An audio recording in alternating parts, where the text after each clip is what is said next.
Right. Hey everyone, it's Jay Nash with the Atlanta Voice, and of course we are here with Sister Circle Live. Are we ready to go, ladies? We are ready. Don't they look fabulous? Oh, you too, so baby. you, Thank baby. you, thank you. Like I wear Love the those glasses. I do too. I like to funky it up a little bit. Okay. Just a little here and there, here and there. Funk it up. That's so nice. We're not Kiana, surprised. We're not. Rashan and Syleena Dancie, you guys, and so we're gonna get into some really girl talk about all things fabulous life, family, parenting. So I was telling you, we go back to like footprints way in Lawrenceville, Georgia. I'm so excited. I'm so excited about you and everything that you have going on. Thank you. What has this transition process been like for you, Kiana, to just hit, hey, you're on a daytime show. Right. So first of all, you have to edit what you say. You know, because I'm a stand-up comedian. So at night, I can say whatever I want to say and however I want to say it. But during the daytime, I have to be mindful that I have a different audience. And then also, girl, you know, I don't get up in the morning like this. I used to. Sleeping to make a Right. Listen, I used to be going to bed like at 4 a.m. Now I'm waking up at 4 a.m. to be in the studio. So it's really tough, but it's a blessing, and I'm very excited to be here. Good. I'm happy for you as well. Thank you, ma'am. So, good job. Good job. Okay, so who's the most energetic person on set? I think it's me and Rashan. I don't know. I think it's Quad has days. yeah. Okay. Some days, she has days. Okay. But you can say certain things that'll turn her up. Yeah. Ironically, Kiana's the most calm, Really? and me and Rashan are probably the goofiest. Well, for sure. I will take that title. Sometimes we can suck Quad in, but very rarely can we get Kiana. She's very. And I'd be like, You think you're the most energetic? I Do think you think you're the most energetic? You know, I always come in with a lot of energy. First thing in the morning, She's a some morning people are in person. yeah, I am a morning Quad is person. a morning So first person. thing in the morning, some people may be in a makeup chair, and I come in, I'm just like, hey everybody, what's going on? You know, I'm always what's tea? right. Or what's Or tea? child. Right. Let me tell you what Let me happened. tell you something. I don't even have time for it today. Just get it going. Okay, so we have a three-way deal here. So it just depends on the day for Quad, and both of you are the live ones. Well, Rashan is calm, but it's just trigger things. Yeah. And it really is actually trigger for all of us. Yeah. I actually come in on 1,000 during Every my morning. vitamins. I'm just on a meal Yes. at all times. yes. I think it's But- music. No, it's my vitamins. I'm a morning person too, so I have Right, kids. true, so true, we're true. But- No, I'm saying I think it's music that kind of get everybody. That's Oh, the yeah. trigger point. Yes. It's music. Music. Well, If we we hear hear music, Rashan then in the it's morning getting ready to go with the music. Yeah. music for her is Yes, right. definitely That's therapy? A trigger point. Yes. Yes, especially Atlanta music. Yes. Okay, that's a good thing. That's a really good thing.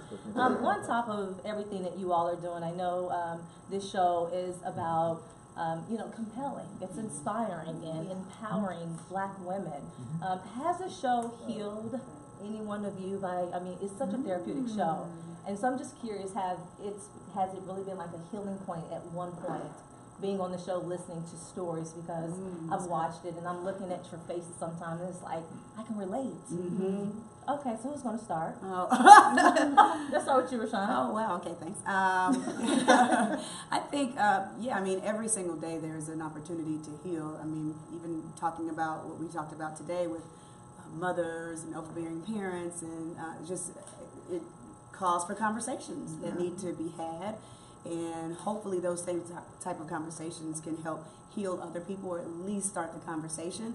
And for me personally, and my sisters have heard me say this so many times, I feel so good to be who I am on Sister Circle, and I've not been able to do that in any other space, like fully be who I am. Not in the television space, in the radio space I was, but it's good to be able to do that around people that I truly adore and love, and so that's healing every day, to be able to walk into your true self. Good. What about you, Syleena?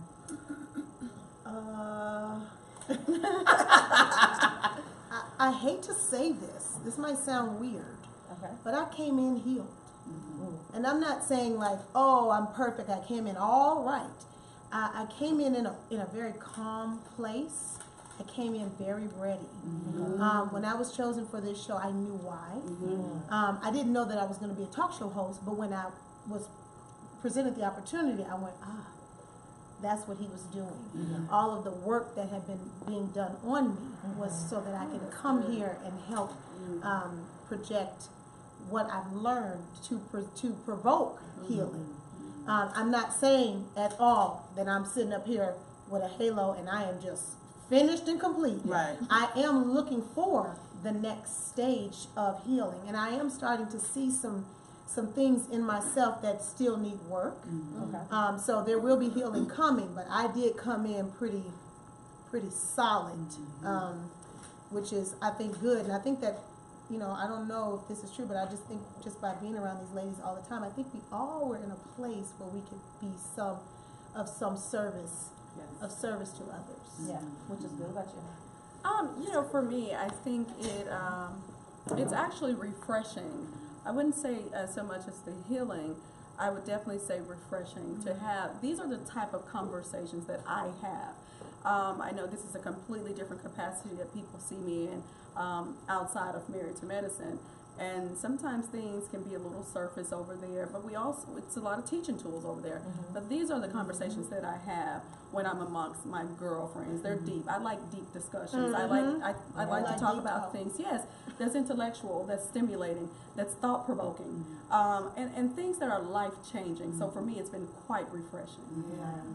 I will also say that I came in healed, but I'm now enlightened. There were some things that I may have not acknowledged, or there's things that I'm learning every day from each of these ladies, and also I just love the opportunity to be in the situation where I can be seen as more than a comedian. You know, it does give me the opportunity to show the various sides of myself.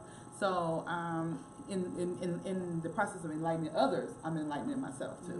Good, except for you. There's so much love and light and energy in this room. Thank you. And that's like really every day. Every day. No, I can't say that. Crap. Well, no airs. Yeah, There's no airs. But when one is low, whatever we're going through individually, we all pull each other up. Because, you know, at the end of the day, we're still women. We go through. We're still human, so we go through. And we see that in each other. We'll say, okay, what's going on with you? And there'll be times, if Syleena come in the green room and she not on a million, we know something wrong. Like, what's going on, girl? You know, I ain't sleep good, and then I was hot, or whatever was going on. You know, something. And then when Quad comes in, and we know Quad is hungry. You know what I mean? Quad is eating. No, you know. So my thing is, you know, if we see anybody low, we pull each other up. Good. That's sisterhood. Yeah. Absolutely. You said you were talking about motherhood prior. Right now, Cardi B, of course, she just pretty much came out and announced that she was pregnant. As a mother and understanding that, you know, sometimes there is, I say a stereotype, myth per se, we can't move forward in our career being mothers. Rashan, how do you feel about that? Because you're an amazing mom, and I see you do both. I see love, I see light, I see your children, I see your career, I see it all. So how do you manage it? What can you say, or what kind of advice can you give to Cardi B? Right, I think that she needs to balance it from the very beginning. I was so trying to make the world know who Rashan Ali was, that I would really say, I wouldn't say I neglected my first daughter, but I was not very present. My husband was very present. I would literally nurse her in the morning. I was doing morning radio then, nurse her in the morning, give her to her daddy, and whenever I got home is when I got home. In a club on Friday nights, making money just to support the house. And you can, you know, my husband doesn't like when I say this, but you can really see the difference in our relationship between my first daughter and my second daughter, because I got it with the second daughter. And so I felt like I had to play a lot of catch up. So if I can give Cardi any advice. I know she just dropped a new album. It's going to be very hard. This is going to be very difficult. And you know all about that life. I don't even know about that side. I was just in radio, and it was very difficult. But she needs to be so in tune with those first few years of her life, because that determines the rest. Yes. It determines the rest. That's a good one. I would say take the baby everywhere and not care what anybody says or what anybody thinks. Take your baby everywhere with you. A friend of mine, well, you guys know her, Kiki Wyatt. When we started filming R&B Divas, she had her babies everywhere. And some people would be like, she got these babies in. But I immediately understood what that is, because she was pregnant when she filmed the first season and then had the baby, and then, you know what I'm saying, then she has all these other kids. it's very difficult to try to be two people in one place. Mm-hmm. You know what I'm saying? Or be in one place and be all these different people. Mm-hmm. You got to be a mom, you're a wife, you got to be this person, you're a sister and a friend, but then you're only in one, you know what I'm saying? Mm-hmm. Well, I guess trying to fit that, all these people into this one mindset. And so I would just say, make people fit to you. How about that?